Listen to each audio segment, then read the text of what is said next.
Bonjour, donc aujourd'hui en production d'écrit, on va apprendre à résumer une histoire par écrit. Vous avez remarqué que le récit qu'on a qu'on a étudié en lecture, Cosette, on l'a travaillé sur plusieurs semaines parce que c'était un grand récit.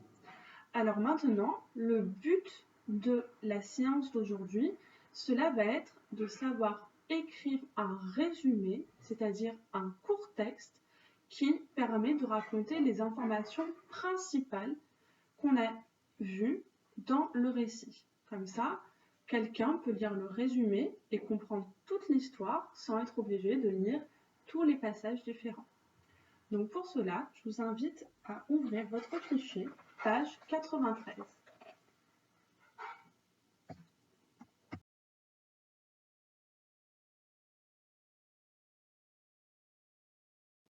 Alors, pour préparer ce résumé, nous allons faire deux activités ensemble que je vous corrigerai dans la vidéo et ensuite je vous donnerai toutes les consignes pour que vous puissiez faire votre propre résumé.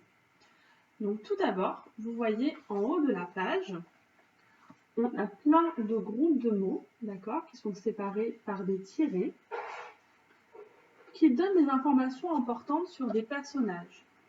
Donc, cela peut être soit un groupe de mots qu'on va attribuer à Cosette, soit un groupe de mots qu'on va attribuer au Thénardier, soit un groupe de mots que l'on va attribuer à Jean Valjean.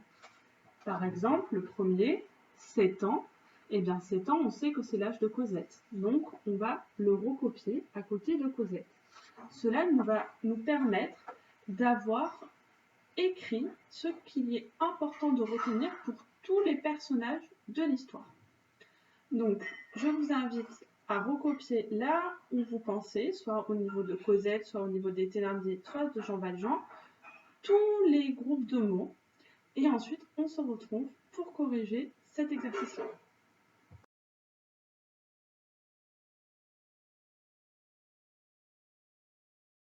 Donc, pour l'exercice 1, voilà ce qu'il fallait attribuer à Cosette.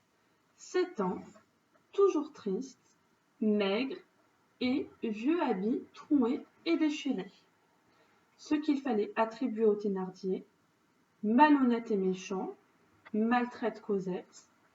Et enfin, ce qu'il fallait attribuer à Jean Valjean, un homme bon et généreux, riche et respecté, a promis à Fantine de s'occuper de Cosette et ancien bagnard. Je vous montre pour que vous puissiez, si vous avez besoin, faire pause et corriger si vous avez fait des fautes. Donc, maintenant, on va s'occuper de l'exercice 2. D'accord? On va devoir numéroter les étapes de l'histoire dans l'ordre chronologique, dans l'ordre dans lequel elles se sont déroulées. Donc, vous voyez, vous avez 7 événements et vous allez devoir mettre des numéros pour voir donc, lequel s'est passé en premier, puis ensuite, puis après, puis encore après, jusqu'au dernier. Donc, je vous laisse les lire et les numéroter et ensuite on se retrouve pour corriger ça.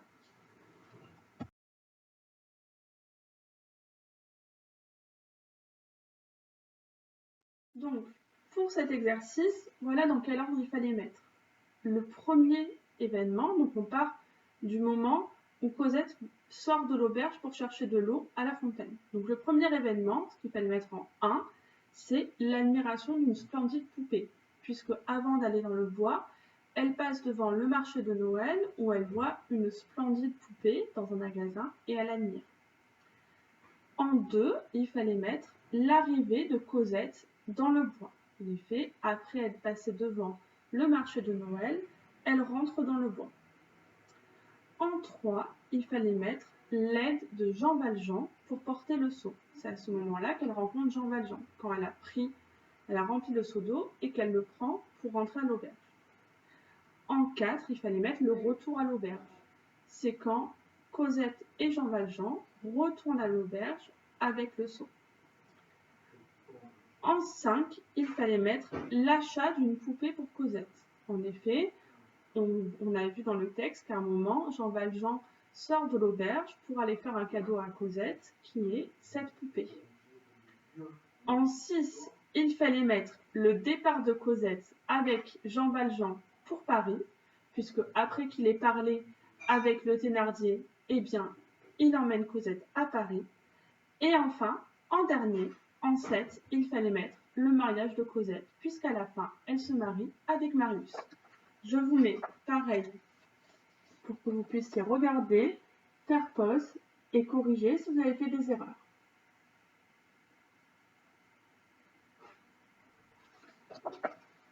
Donc, maintenant, je vais vous expliquer ce que vous allez devoir faire pour écrire ce résumé.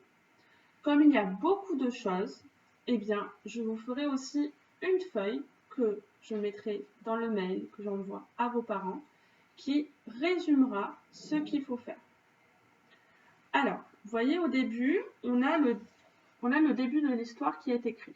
D'accord? On a la description de Fantine, la maman de Cosette. Avec Fantine a laissé sa fille Cosette chez des aubergistes au village de Montfermeil. Ensuite, vous allez devoir écrire une ou deux phrases qui va présenter Cosette grâce aux éléments que vous avez recopiés ici. Ensuite, vous allez devoir écrire une phrase ou deux qui présente les Thénardier grâce aux éléments que vous avez recopiés ici. Et ensuite, vous allez devoir faire une ou deux phrases qui indiquent tout ce que Cosette doit faire à l'auberge. Quelles sont toutes ses corvées? Vous pouvez revenir dans le texte pour avoir des idées. Donc, vous pouvez l'écrire soit sur les lignes que vous avez ici, soit sur un cahier de brouillon en recopiant la première phrase. Et le premier passage du résumé va s'arrêter avec cette phrase-là, qui donc est « La nuit de Noël, la Thénardier envoie Cosette chercher de l'eau à la fontaine à l'écart du village. Cosette est terrifiée. » Et puis ensuite, on va passer à la deuxième partie. On va s'aider de tout ce qu'on a fait ici. Donc, vous allez devoir écrire une phrase pour chaque étape de l'histoire. Donc, vous allez faire une phrase pour l'étape 1, l'admiration de la splendide poupée. Ensuite, vous allez faire une phrase pour l'étape 2, l'arrivée de Cosette dans les bois. Et enfin, une phrase pour l'étape 3, l'aide de Jean Valjean pour porter le seau. Donc, vous allez d'abord faire 3 phrases pour les 3 premières étapes. Et ensuite, vous allez présenter Jean Valjean grâce aux éléments qu'on a fait dans l'exercice 1. Puis, vous allez reprendre les événements en faisant une phrase sur chaque événement. Donc, on va reprendre à l'événement 4. Vous allez faire une phrase pour le 4, une phrase pour le 5, une phrase pour le 6 et une phrase pour le 7. Et donc là, on aura résumé toute l'histoire. Attention, si vous voulez encore plus vous améliorer, déjà il faut que le texte il soit écrit au présent, d'accord? Donc ça devrait aller. Ensuite, vous pouvez nommer de plusieurs façons. Vous savez, quand vous avez fait le portrait, les différents personnages. Vous n'êtes pas obligé de répéter tout au long du résumé Jean Valjean. Vous pouvez passer Jean Valjean, puis après dire il, puis après dire cet homme bon et généreux ou cet homme fort. Vous voyez, vous pouvez changer à chaque fois comment vous appelez les personnages. Et enfin, dernière étape pour améliorer encore plus votre texte, eh bien, vous pouvez utiliser en début de phrase des indicateurs de temps. Donc, c'est-à-dire puis, ensuite, après, quelques temps plus tard, vous voyez, pour montrer que ce sont des étapes les unes après les autres. Donc, moi, ce que je vais vous demander, c'est de faire chacun en entier ce résumé. Grâce à la feuille où je vais tout vous récapituler, que vous pourrez regarder pour être sûr que vous avez bien tout fait dans l'ordre. Ensuite, cette production d'écrit, vous allez tous me l'envoyer. Et moi, je vais regarder chacun ce que chacun a fait et je vais choisir des bouts de phrases ou une phrase pour chaque étape, un petit peu dans les productions d'écrits de chacun, pour faire la production d'écrits de finale de la classe. Si on avait été tous ensemble en classe, on aurait choisi tous ensemble quelle phrase on allait choisir, quelle phrase on allait garder, de qui, pour tel ou tel passage. Là, eh ben, vous allez me faire confiance, c'est moi qui vais choisir pour vous. Je vais essayer de prendre vraiment des bouts de phrases de chaque personne pour que chacun ait contribué à ce résumé de classe de l'histoire de Cosette. Donc, je vous souhaite bon courage pour cette production d'écrit et n'oubliez pas de regarder souvent la feuille si vous en avez besoin pour être sûr de bien faire les étapes dans l'ordre. Bonne journée!